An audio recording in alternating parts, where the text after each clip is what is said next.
My father raised a glass to toast me in front of 32 people at the family dinner. 10 minutes later, he announced that I wouldn't see a single cent from the company I'd spent 6 years of my life saving from bankruptcy. The whole room applauded. My sister smiled. I just sat there, my hand resting on my wine glass, as if I hadn't heard a thing. A smile I'd practiced in the bathroom mirror 20 minutes earlier. My uncle even remarked that I finally looked like I knew how to relax. He had no idea. My name is Delia Marsh. I'm 36. I live in Seattle. And for 6 years I ran a marine supply distribution business that wasn't mine, for a man who never once wrote my name on a door. That man is my father. The business kept fishing fleets and waterfront restaurants stocked from Ballard to Bellingham, and it nearly died the winter his heart did. I didn't let it. I want to tell you what that cost, and what it bought me, because I think a lot of you have poured wine for people who were about to cut you out of the photo. 6 years ago I wasn't planning anything like this. I was 30. I had a lease signed on a tiny office near the locks, and I had a contract 3 days from closing a logistics platform I'd built for small seafood wholesalers, who kept losing money to spoilage and bad routing. I'd worked nights on it for a year. Then my phone rang at 4 a.m., and a nurse said the word cardiac, and everything I'd planned folded itself up and waited. He survived. Sort of. The surgery went fine, the recovery didn't. Months of it. He could still bark, still sign, still insist he was indestructible, but he couldn't carry the company, and the company didn't care that he was sick. Invoices don't pause for grief. My mother had been gone 2 years already. My older sister, Renata, was in Austin building her brand, which mostly meant photogenic lunches and captions about resilience under posts that someone else paid for. So I stayed. I let my office lease lapse. I learned to read discharge summaries and reroute refrigerated freight from the same chair. I told myself it was temporary. That lie had stamina. For 6 years I did the work nobody claps for. The vendor who threatened to walk. The payroll that almost didn't clear. The health code citation I made disappear by being polite to the right inspector at the right hour. The 2 warehouse managers who quit in 1 quarter. I answered supplier emails before sunrise and sat in cardiology waiting rooms, renegotiating fuel surcharges on my phone. Publicly, my father came back. Privately, every decision that kept the lights on still ran through me. And here's the thing I need you to understand before I tell you what I did. I wasn't angry yet. I thought this was love. I thought family kept a ledger of who showed up. Then Renata came home. She arrived 8 weeks before the dinner with 4 suitcases and the particular confidence of someone who has never once been the only adult in an emergency room. She hugged our father hard. She cried at the right volume. And within a day, she'd rewritten the whole story. Her years away became international exposure. Her absence during his recovery became respecting Dad's independence while Delia handled the day-to-day. The day-to-day.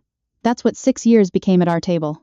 A phrase you'd use for sorting mail. If you have ever watched someone narrate your sacrifice back to you as a minor errand, you know the specific heat that climbs your neck in that moment. You smile. You say nothing. You file it. At the first dinner after she got back, she swirled sparkling water in a wine glass and said, in front of my aunt and 2 of the company's oldest advisors, Delia is wonderful at the caretaking side, but steering a company forward that takes a different gear. And my father nodded. He nodded. I gripped my fork so hard, my knuckles went white under the table, and not one person at that table noticed. Or maybe they noticed and decided it was easier not to. That was the night the truth finally arrived. And it didn't feel like heartbreak. It felt like being erased while still seated in the room. What none of them knew was that I'd already started building the door I'd walk out of. It started small, because it had to. A routing redesign for an oyster farm in Willapa Bay. A spoilage tracking system for a crab wholesaler in Anacortes. I worked after midnight with a space heater at my feet and a baby monitor angled at my father's bedroom because after his second fall we'd put a camera in there. I named the company Tidewell Logistics. I didn't touch family money. I didn't poach a single client. I didn't break one law. I just took the skills I'd sharpened, keeping his company breathing, routing, margin, vendor, psychology, the human story underneath cold freight, and I aimed them at something that had my name on it. Year 1 paid for software. Year 2 let me say no to bad work. Year 3 I hired a part-time analyst.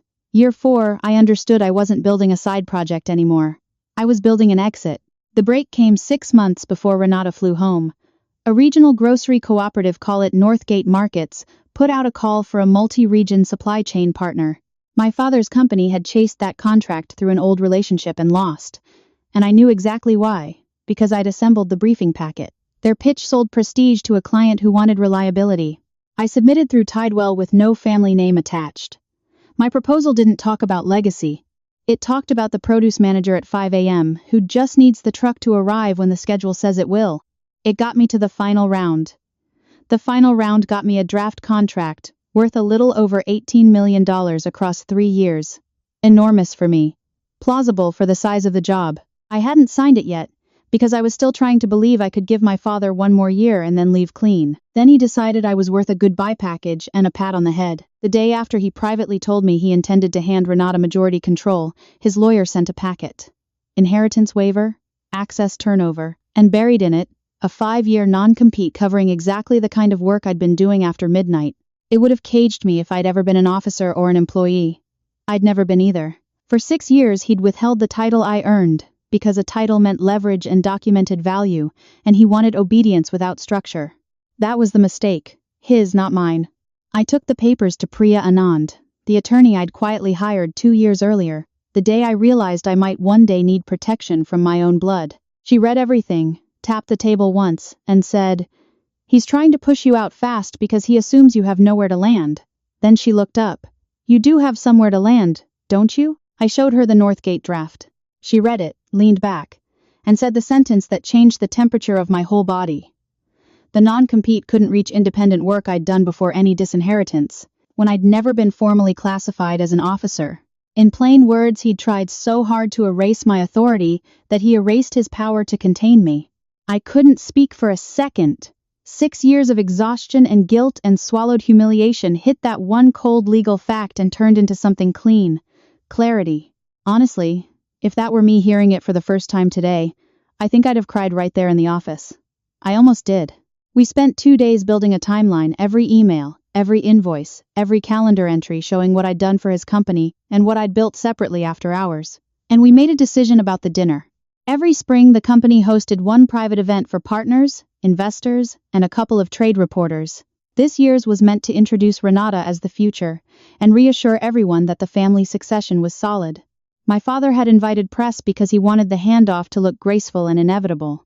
Priya looked at the guest list and said, very calmly, "If they want theater, we'll bring documentation."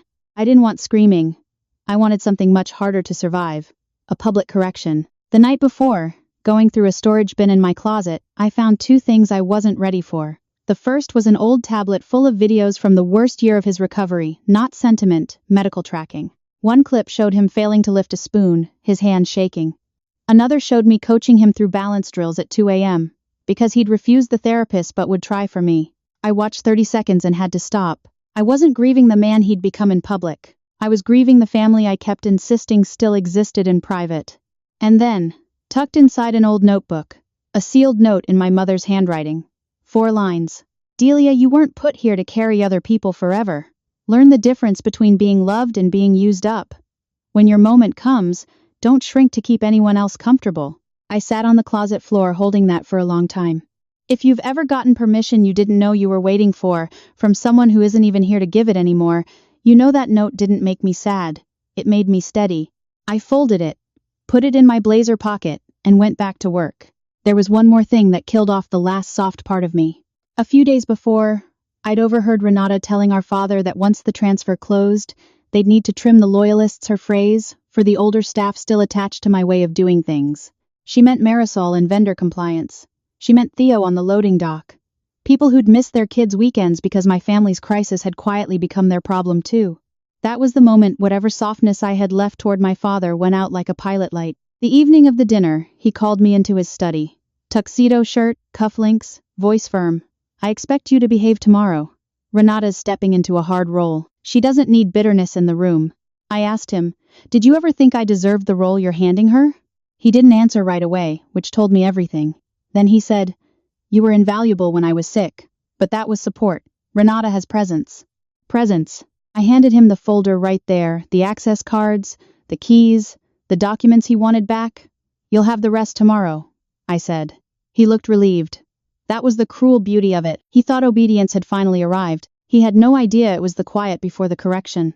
Now I want to slow down, because this next part is the part I've replayed 1,000 times.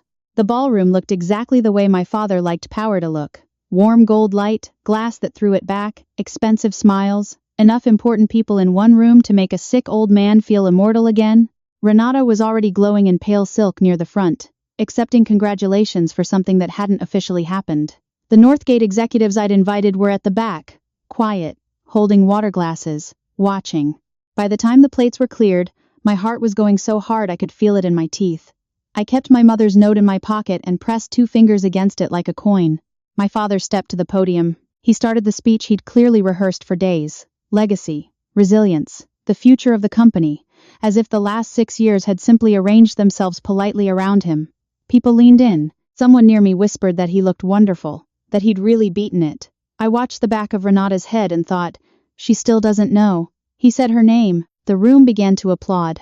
That's when the courier reached the podium with the envelope. He signed for it, irritated at the interruption, and opened it the way you open something you assume is congratulatory. I watched his eyes move across the page, then back to the top, slower. I watched the color climb his neck the exact way it had in those medical videos, except this time nobody was there to coach his breathing. He looked up. He found me across that whole gold room, and he shouted, "You cannot be serious." The applause died like someone had pulled a cord. I have thought a lot about what was happening in that silence.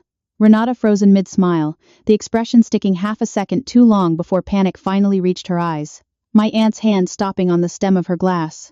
A reporter near the wall already lifting his phone, sensing it before he understood it. The Northgate VP at the back, setting his water down without a sound, and me standing up slowly, knees not quite steady, the note still under my fingers in my pocket. I said, only loud enough to carry, "You should keep reading. If you have ever waited years to be heard by one specific person, you'll understand that I wasn't enjoying this. I was bracing for it. There is a particular fear in finally telling the truth to someone who taught you that truth was bitterness." The screen behind the podium changed.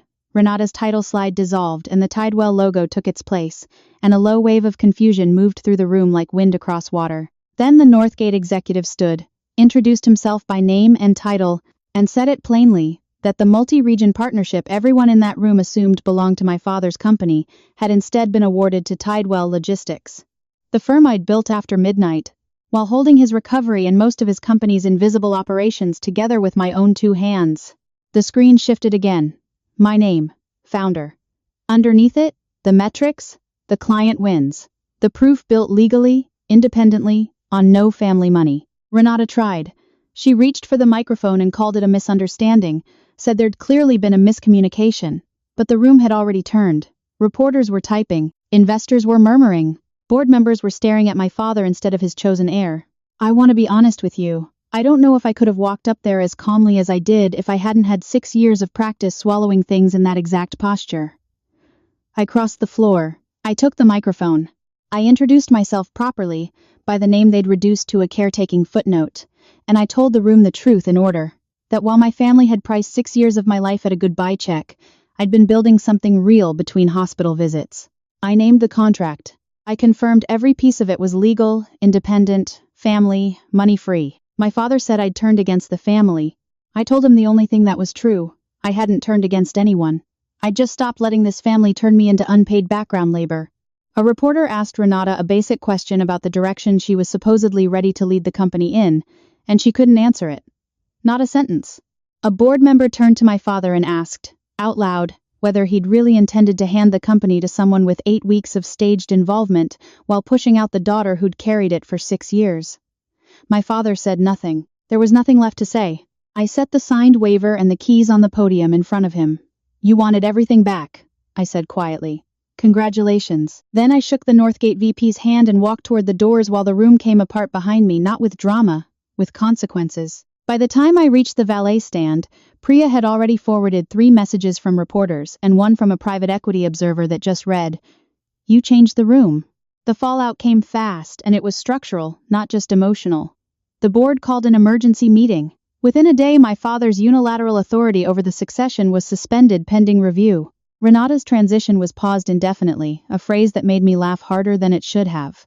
2 grocery partners asked for written clarification on leadership stability. A vendor called Theo directly to ask if he should still trust the numbers. 3 people I'd trained called me that weekend asking if Tidewell was hiring. One of them cried before she finished her second sentence because she'd thought staying loyal to me had made her disposable. I hired 2 of them inside 10 days. Now here's where I want to be fair to my father. because this story doesn't work if he's just a monster. And he wasn't. He called 3 times in 5 days. On the third, I answered. He didn't say I hurt you. He said, we need to discuss stabilizing market confidence. Market confidence. And as angry as that made me, I also understood him in that moment more clearly than I ever had. He genuinely could not tell the difference between me staying and me being fine. For 6 years I never left. So he decided I never would. He'd mistaken my capacity for consent. He wasn't cruel on purpose. He was a man who'd confused availability with love so completely that he couldn't see the person inside the availability. That's not a defense. It's just the truth. And it's sadder than villainy. I told him, family was the word you used when you needed sacrifice. Business was the word you used when you denied me value. You don't get to swap them now because the room turned. He asked for a meeting. I gave him one a week later, at my new office, on my schedule, with Priya present, and the conversation documented. He arrived early and looked around the glass front suite like he was trying to understand how it had existed without his permission. He didn't bring Renata. Smartest thing he did all month. This is the lesson I keep coming back to, and I'll say it plainly because it took me 6 years to learn it. The mistake most people make. The mistake I made is believing that if you just carry enough, long enough, someone will eventually notice and reward you for it. They won't. People don't reward the load-bearing wall. They lean on it until it's gone. What I finally understood that nobody else in that ballroom did was this. When people confuse your endurance for your purpose, the kindest thing you can do for yourself is leave before they finish using you up. So here's the one thing I'd ask you to actually do, today, if any of this landed. Write down one thing you currently do for someone that you've never been formally recognized for, no title, no pay, no thanks, and ask yourself honestly, whether you're building towards something or just being leaned on. You don't have to blow up a dinner. You just have to stop confusing being needed with being valued. And the question I'll leave you sitting with is the one my mother left me. Do you know the difference, in your own life, between being loved and being used up? 9 months later, Tidewell had a full floor, 14 people, and a reputation for fixing supply chains that everyone else had given up on. Northgate expanded our contract. My father lost some of his control to a stronger board.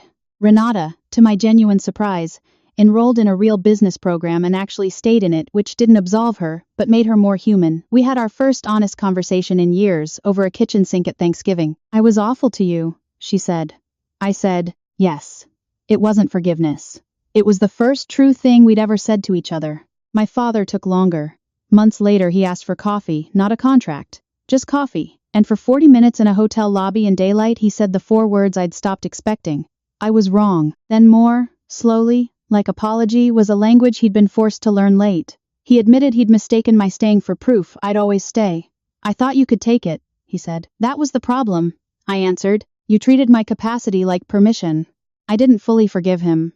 Not in the tidy way endings get packaged. What I built instead was better than forgiveness, distance with dignity, and work with boundaries, and a life where nobody gets to call my sacrifice love, while pricing it like convenience. So before you go, I want to hear from you. Because this only matters if it travels.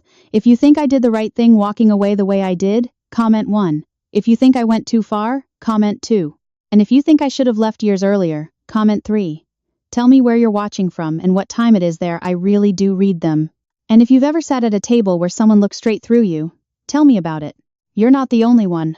If this story meant something to you, subscribe and stay with us. These are the stories we tell here, about people who finally learn what they're worth. This is a fictional story inspired by real emotional experiences, fully rewritten and reimagined in Seattle to create original content.